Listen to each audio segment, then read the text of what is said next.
Welcome to Social Curiosity Podcast. I am your host, DeAngelo, where we explore the depths of human behavior, personal stories, and relationships to uncover the fascinating layers of who we are. Welcome to Social Curiosity Podcast. I'm excited about my next interview here with Dion Baker.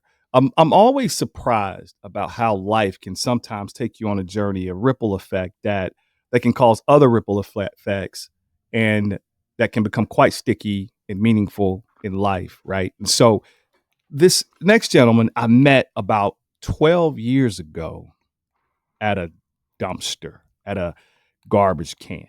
Now, I want to ask you listeners, how many times have you met someone at a garbage can and it became a lifelong friendship?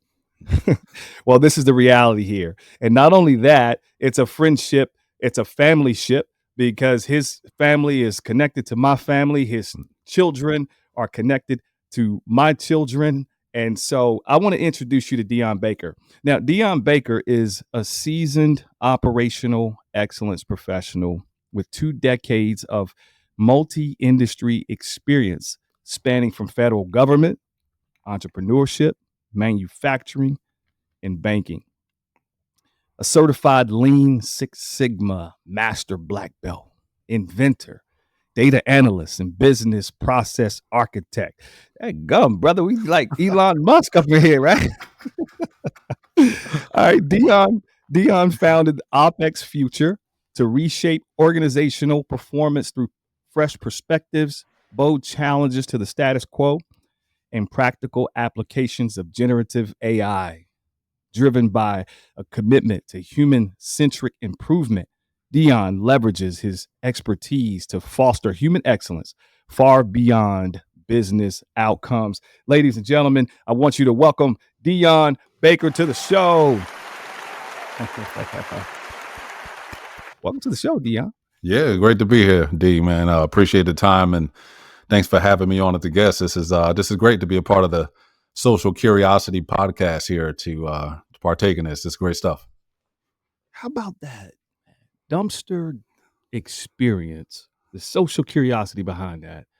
You know, just me introducing myself, you introducing yourself becomes a lifelong friendship, and the rest is history. You've been a big supporter of mine, a friend, an encourager, and I truly appreciate that, man. And I'm looking forward to what you're going to share with our listeners today. Oh, appreciate that. Yeah, most certainly glad to be here. And like you said, it's been 12 plus. In fact, it'll be 13 years here in 2025. It was 2012 when we met at that dumpster. That's crazy. So, yeah. It's been great stuff, man. Like you said, the connection's been there, and been rocking and rolling, man. The future's bright, man. Looking forward to everything. That's right. Good stuff. Yeah. In simple terms, I mean, you're an operational excellence professional expert. What is operational excellence? Great question. I think the simplest way I could put it is that I help businesses run better, right? And some people will say, well, how do you do that, right? And I might elaborate a little bit further and make it simple again and say I make them more efficient and more effective, right? To dig a level deeper, I make it easier to deliver value to clients, right? And that is your end user, whoever your customer is. That could be internal, right? It could be somebody in the business, could be people outside of the business, but I want to make that process easier to facilitate value delivery to clients and help that business run better from a user experience perspective and from a management perspective as well. I can see how that's important, right? Especially because, I mean, oftentimes organizations, they want to be around for a long time. Nobody starts a company and expects to go out of business, 3 to 6 months, even 9 to a year later, right? That's right. And so why is that essential, though? Why is operational excellence essential for an organization's long-term success? That's a great question. When, especially you brought up the, long-term, right? Because I think a lot of times just with business, there's a focus on short-term. That is short-term profits. What are we going to do this month? What are we going to do this quarter, right? But yeah, when you think about OpEx, short for operational excellence. So if I say OpEx, that's operational excellence. You really have to think about that long-term part. And why is that important? Of course, you have the longevity of the business, right? Sustaining it, making it efficient and effective for delivering value to clients, but I think you also have that people element as well, right? So no matter what you do from a business standpoint, um, internally with the people that work in the business or externally for those customers or clients outside of the business, you're still dealing with people, right? So long Yeah. term, the value is enabling human excellence to me, because you want your product or your service or your business to allow people to do something better, right? Okay. You want to make their lives better. You want to allow them to have a product, for example, that facilitates something in their life to make it better. So, long term to me, what it really is rooted in is that central purpose. And that's the purpose of OpEx to me, which is to enable human excellence. Because without that, I don't think you'll have a business at all, right? Even when we think about today, there's a lot of talk with AI, being this thing that will replace people. And okay, Mhm. let's accept that. I'll accept that there'll be a future organization out there which is completely AI run. Not one person exists inside of the company. But I'll tell you this much: even if not one person exists inside of the company, Mm. the purpose of that company is and will be to facilitate human excellence, because no matter what, that company is going to serve the needs of people. So long term, when it comes to operational excellence, we're talking about people. It's human-centric. Centrism is how we should approach it, and purpose-driven activity that's centered around human excellence itself. Now, how long is operational excellence, this idea, this concept, how long has this been around? Is this a relatively new, modern approach to business, or is this something that, goes back, 10, 15, 20 years ago? That's a great question. Really, by the phrase operational excellence, I'll call that a relatively contemporary phenomenon. I think conceptually, it goes back hundreds of years, in fact, right? It goes back to, when we think about even economically going back to the mercantilist age, right? We're looking at how things can be made better and more efficient when people are doing anything they're doing. I would argue it goes back even to the dawn of humanity, when we were looking at, when people are looking at the scenario, the situation, and wondering how do I solve a problem, right? It's cold out here. How do I start a fire? Right. Okay. And learning how to do that. Right. So, but bringing a flash forward up to the 20th century, it especially has its roots when you want to go back to like Henry Ford and Taylorism and some of these old practices, which eventually evolved into Toyota management system and Lean and Six Sigma. Mm. A lot of those things evolved and blossomed from that really in the 20th century through the industrial age, is when things Okay. really started to lock in and probably get more formalized as a school of thought. I guess in my mind, right, when you hear the term operational excellence, and probably for the majority of the people, is that you tend to think of efficiency and systems, right, that allow an organizations to thrive in that way. But you seem to be pointing more to a human role that's essential for the organization. And so, how do you see the role of human behavior driving or hindering operational excellence? When it comes to human behavior as a driver, um, to me, the human being functions like that atomic particle in the body of the organization in the way. And what I mean by that is trying to get to its smallest component, which to me gets to the Or human being. fundamental. Most fundamental part. Absolutely. Yep. Absolutely. So when thinking about that, how the people behave is going to shape the culture. And the culture will inform what the people do with the tools and assets of the business, right? So like that's why the human the human element is so important, because that's going to become a primary driver that really integrates into how the business functions, right? So I would say, even for example, how the people operate on a level of their values and the virtues they uphold, right? And the heroes they epitomize and the normative behaviors that they accept.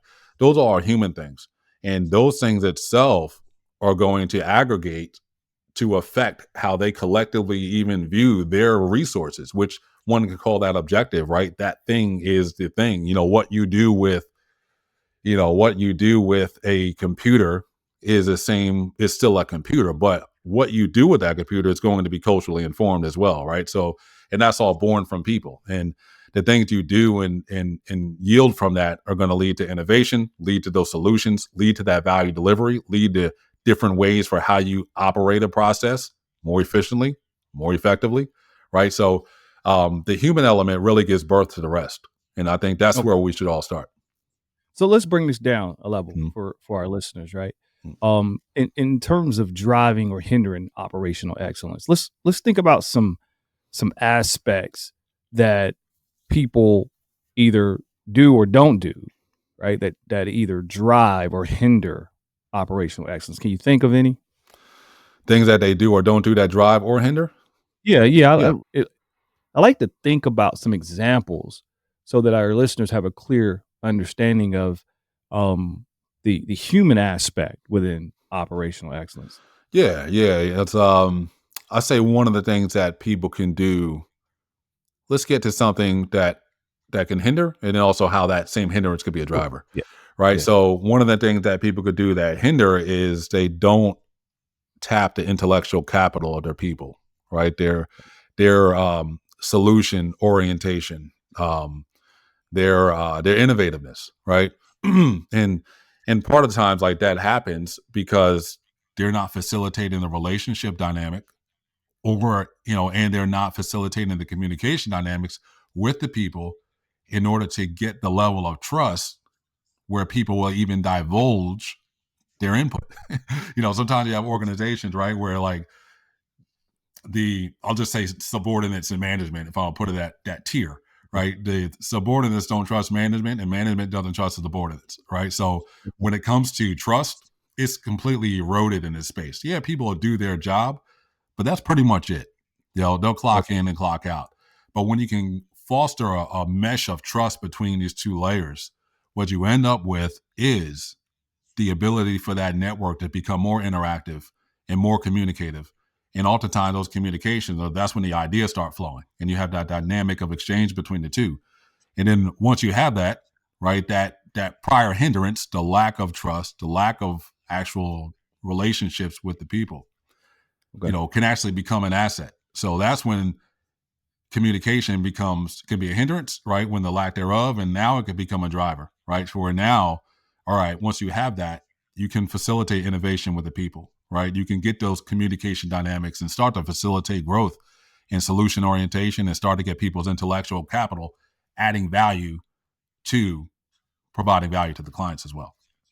I got you. So not having clear expectations is a hindrance, right? Lack of trust. And so when you have clear expectations and when you have trust, then the people tend to lean in more, take more ownership, those kinds of things. Oh, absolutely. You'd be surprised, what people will do once there is a level of trust, for sure. And the natural, I say the natural antagonism that exists between a manager and a subordinate. If I use that word, I hate to use the word subordinate because I don't Yeah. see people as being subordinate to the other. I'm trying to illustrate hierarchy here, Okay.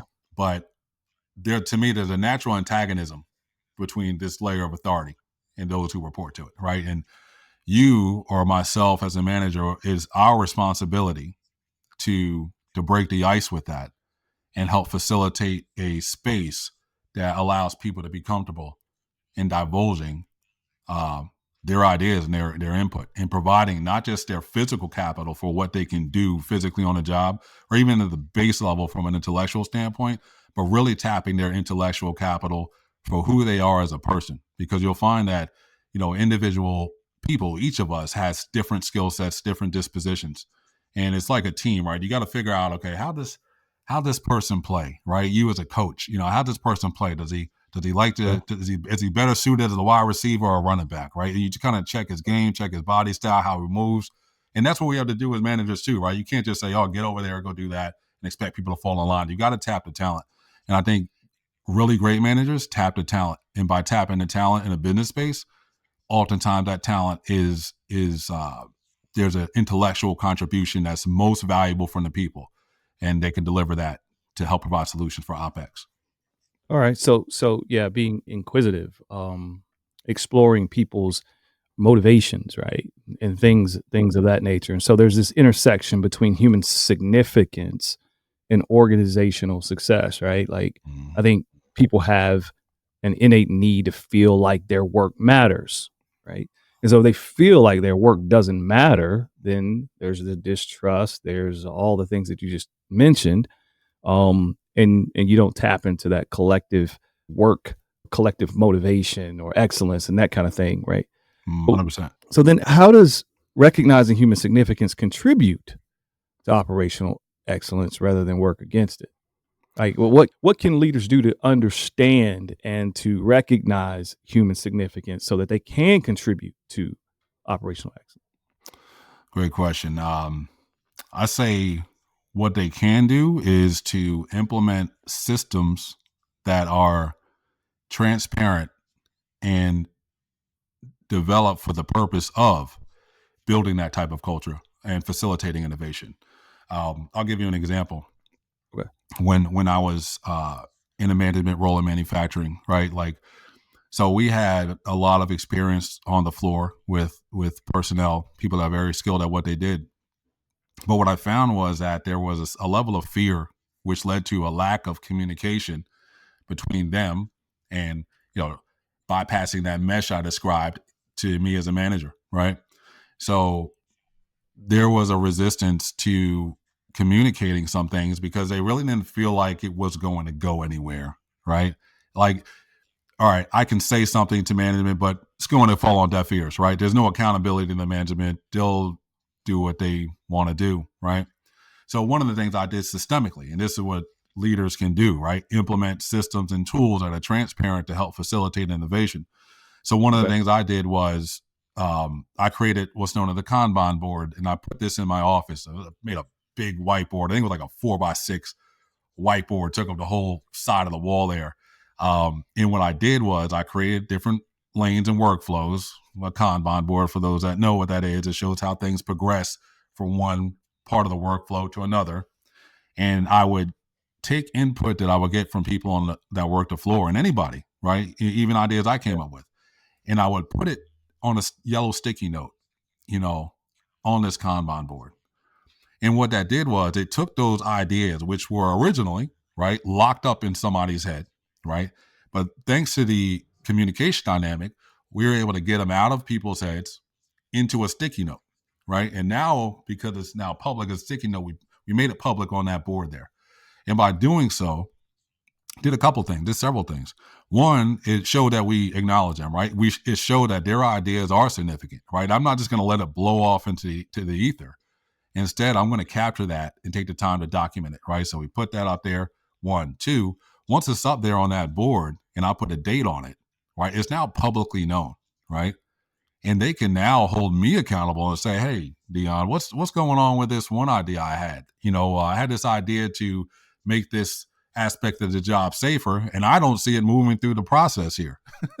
Okay. What's happening, right? So now I'm accountable, and the value there is a relationship, is teamwork, right? And it's no longer this immune managerial layer that's divulged of any responsibility and culpability for matters, but instead now I'm making myself accountable publicly, right? Yeah. And this helped facilitate that level of trust because they could come in any day, look on that board and say, "Hey, here's my idea. I gave it to you on Christmas. It's now Easter, and I haven't seen or heard anything about what's Yeah. going on." All right. So it allowed for those dynamics there, and those things allowed for them to get those ideas out of their head, facilitate that level of trust, but also to make us accountable and publicly show their ideas progress through and materialize at the end. Because when it did come to fruition from an idea and actually turning into the beneficial product or outcome that they envisioned, Mm. I mean, it meant a lot because now their idea from their head, originally hidden, by the way, now is made public, and now it benefited everybody, right? Now, so when you go back to human significance, I'm not sure what greater level of significance someone can have, than showing that their contribution benefited more than themselves. Yeah. Yeah. I can see how that would kind of connect to people feeling like their work matters. So in your experience, man, have you noticed that there's kind of like this cultural deprivation in terms of meaning and mattering in the workplace?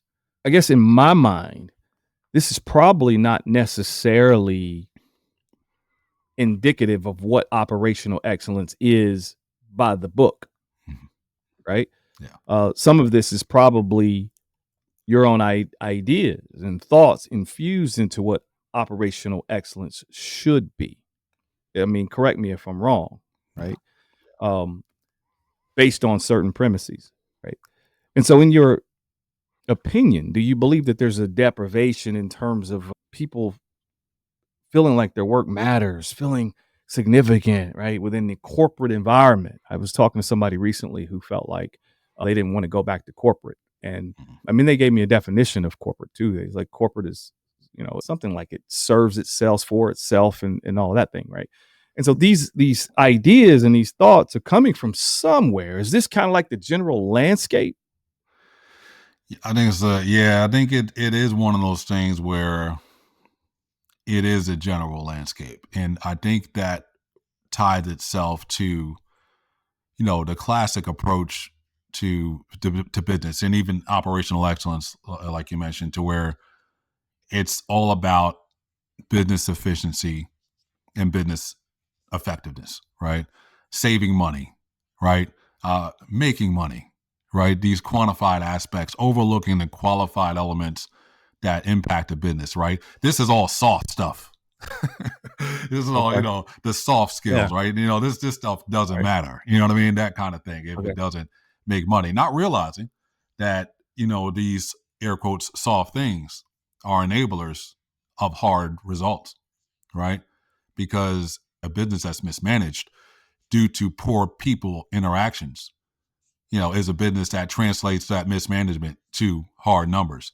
A business that functions with a group of people that see no purpose in the work they're doing, that translates to hard numbers, right? A Okay. group of people that are in a business and they don't see any meaning in executing their day-to-day tasks, that translates to hard numbers. So these elements are often overlooked, I think, by the school of thought, and it is my own infusion of my perspectives to bring it there because I do find, the value in people as being the primary driver and reason for OpEx. And I'll say this much, even the most base level of OpEx, let's say, okay, I've got a business problem.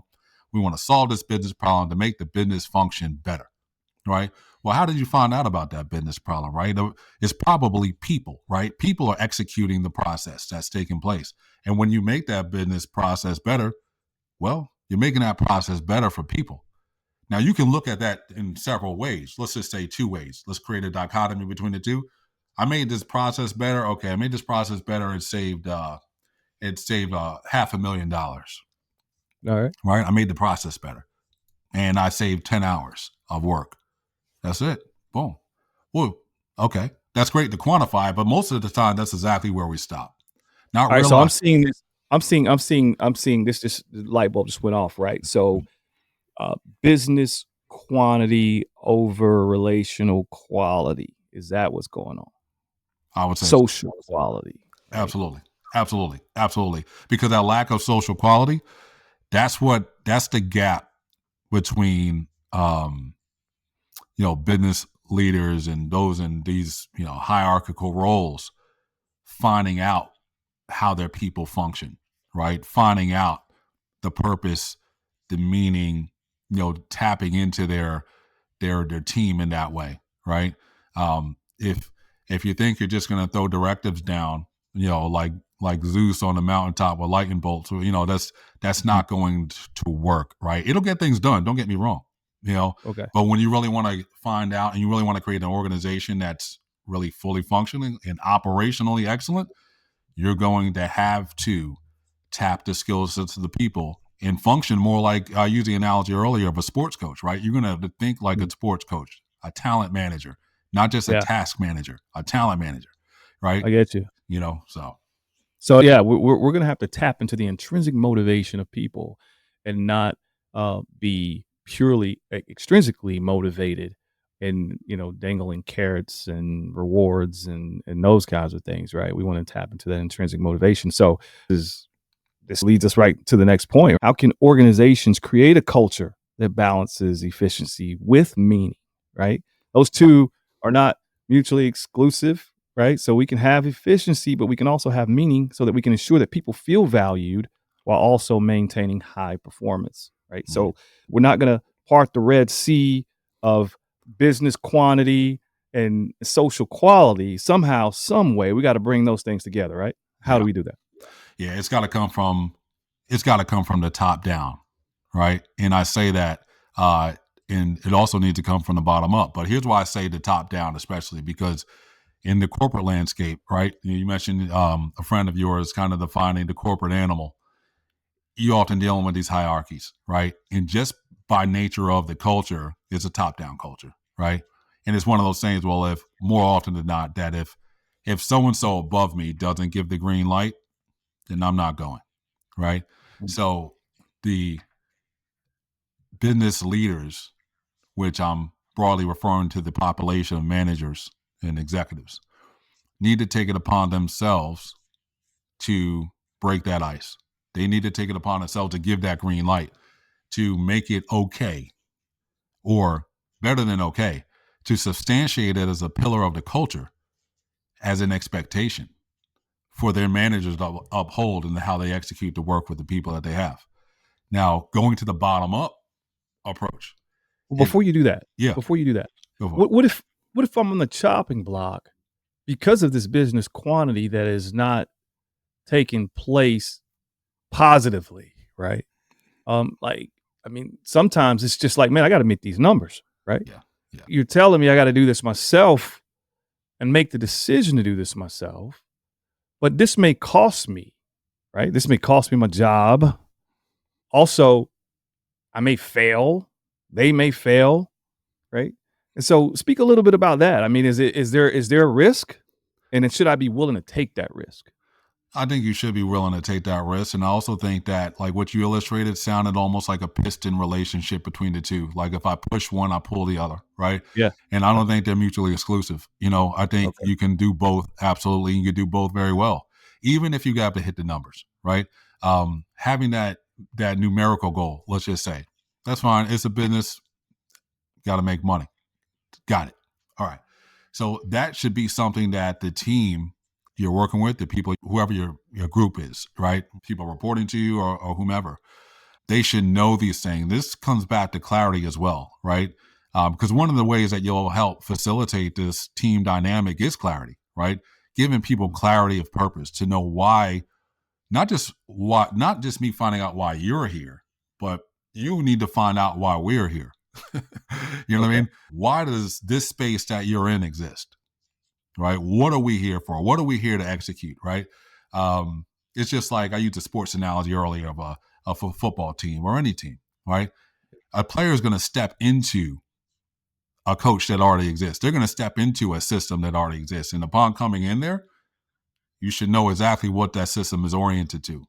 Right? So I think one of the things is really clarity, especially with why are we here, and that's incumbent upon the managers and executive staff and leadership of the business to make that clear, so that when you come in, you know Okay. exactly what we're here for. And I guarantee that if you know exactly why we're here as a group, you're going to lock in if you're with that vision. If you find out you don't comply with it, well, there's probably a better place for you. But I think a lot of times there's a lack of clarity in the vision of the organization. And because of that, people are there and they just don't know what to sink their teeth into. But if they do sink their teeth into it, I guarantee they'll perform for you if that's a vision that they comply with. Got it. All right. So what's the bottom up approach? The bottom up approach is for me as an individual to take it upon myself to start to pull this wagon forward in a way, to be a representative of the culture that we look to espouse, even if that's not coming from the top down. If I know it needs to be there, then it's Mm. me executing what's in my locus of control to make that culture real in my space, right? So it doesn't have to be something that's a directive. It doesn't have to be something that allows me to be compliant with some policy, but rather I see it as a need, a user problem that needs to be filled, right? And because of that, I use that, they call it entrepreneurial we'll call it that entrepreneurial mindset, right? Like, okay, I see a need out here. I'm going to take it upon myself to move this ball forward, and let's try this out, right? Let me pilot this idea. Let me do this Kanban board, right? Mm. Let me do that. Let me get these sticky notes from these ideas, and let me start to put it up there. Because I guarantee you this, this bottom up approach, where if it starts to build its own momentum, those from the top down, it's hard to negate results. When they step in and say, "Oh, what the hell is going on here?" Okay, well, let me show you what's going on here, right? So Okay. you can show them these results that are taking place. Like, look, this is what's going on. This is where it came from. This is what I generated. Problem identification, solution development. Who can't respect that, right? That's the type of mentality you want to take from the bottom up. And I say that to say, going back to the corporate landscape, right, which your friend had brought up. Oftentimes people just sap themselves out of that entrepreneurial mindset. They wait for people to give them the green light, as opposed to realizing there really might not be a traffic light there at all. And the green or red light's actually in your head. And you need to take it upon yourself to execute your skill sets, what you have developed, to operate excellently in your own right and build operational excellence from within and pull that wagon forward and go ahead and be like, you know what? I identified a problem. I'm going to solve it. And that's that bottom up approach, that innovator, that intrapreneur, that entrepreneur, which I'm sure you can respect, the entrepreneurial approach. Yeah, got it. Actually, that's a perfect segue into the next one, right? In terms of how can operational excellence extend beyond business success to help individuals live more meaningful lives? Yeah. What we can do is we can utilize the principles of operational excellence and bring that into our lives personally. One of the things I've developed is what I refer to as the 7 powers of operational excellence. But most importantly, on a personal level, that corresponds to what I call 7 virtues as well, or where values that we can execute and expound upon in our own personal lives in order to demonstrate operational excellence in this realm beyond the walls of the business. Right? We want to bring this into our personal life, because my take is that if we operate excellently with excellence as individuals, any group of us will operate with excellence as a group as well. We have a greater potential to do that, right? When I'm healthy and you're healthy individually, right, we come together, we can form a more healthy culture, a more healthy society, as opposed to us being unhealthy individuals trying to foster a healthy group, right? So the better we can be exemplars of excellence individually, the better we could do that. And values such as, ownership, right? Taking ownership of your scenario, your situation, the pursuit of learning, curiosity, like you mentioned, right? Taking a root cause analysis type approach to problems, not just staying on the surface with the way things present themselves, right? Digging deeper. Those are all values that we could take upon personally that are often used in the operational excellence space, just in the business. But no, we could take that personally and make that happen on a personal level, so we become excellent in our own right. And then we can be excellent wherever we go, no matter the business or not. I love it, Dion. Good stuff, man. Let's bring this to a close. What's one practical step, right, that leaders and individuals can take to align operational excellence with human excellence and create both thriving organizations and fulfilled people? How can they start this journey? I think the most fundamental thing that we can do as individuals is just start to listen.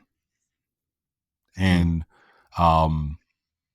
sometimes listening is not just hearing what's being said, but is also listening to silence as well, hearing what's not being said, right? And just being open to the various amount of inputs that are coming from people to you, and being ready to be solution oriented to solve any problems you identify, and also to dig in with curiosity, social curiosity, dare I say, to explore the people. Right. Absolutely. Yes, sir. Yeah. Excellent, man. Excellent. There's probably a lot more that we could say on this topic, and we'll probably come back and have another episode, man. But in the meantime, how can people find you if they have questions or if they want to learn more about your work? Yeah, absolutely. Yeah, if you want to find me, if you're on LinkedIn, look me up, Dion Baker, DionBaker, or visit me online. Go to opexfuture.com. That's OPEX future.com, and you can see some of the work and things that we're developing there, and some products we're developing. We have courses, online courses that are being developed, and a lot to dig into coming soon. So check me out there on LinkedIn or opexfuture.com.